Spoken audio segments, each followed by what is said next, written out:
Salut mon ami, donc là je vais te raconter mon troisième jour de voyage. Nous sommes le mercredi 15 août et tu te souviens de ma bourde d'hier.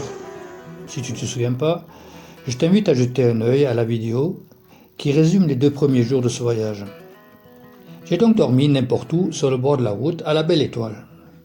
Auparavant, j'avais couché la moto en faisant demi-tour dans un chemin. Le temps de couper le moteur et de fermer les robinets à essence, il y en avait quand même sur la route et sur mon pantalon de l'essence. La moto est déjà difficile à soulever à vide, mais avec tous les bagages, je te dis pas. J'ai donc pataugé dans l'essence et me suis cassé la gueule 2 fois avant de penser à détacher les bagages.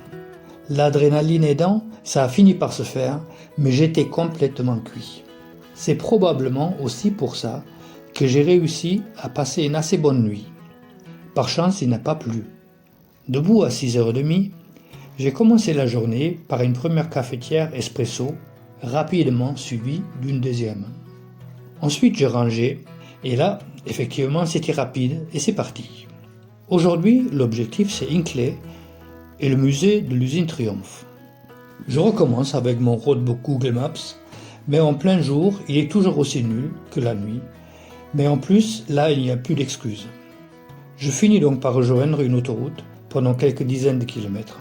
Ce n'est pas plaisant, mais au moins j'avance enfin. Lors d'une halte, dans une aire d'autoroute, j'ai réussi à perdre mes lunettes. Bravo!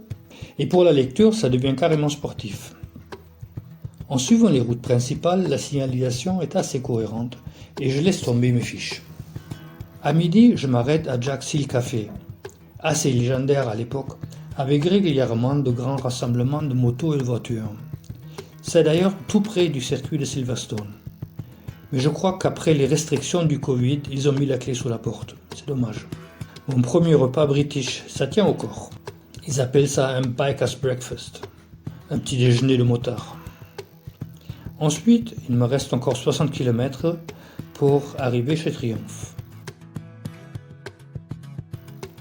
Là, c'est spécial, classe, beau, du chrome partout. On peut y manger et boire, aussi acheter des accessoires, vêtements, etc. Tout est une question de budget.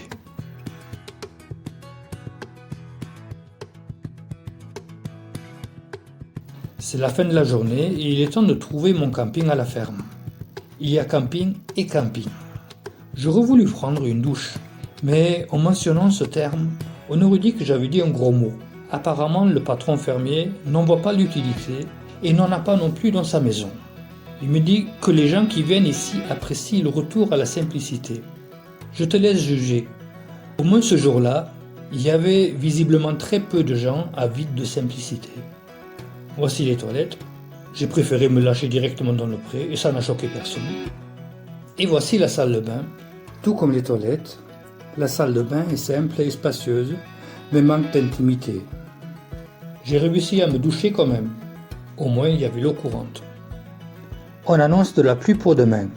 Et plutôt que de faire un crochet par le pays de Galles, avant de rejoindre Liverpool, je vais improviser une visite chez qui, tu le verras dans la prochaine vidéo.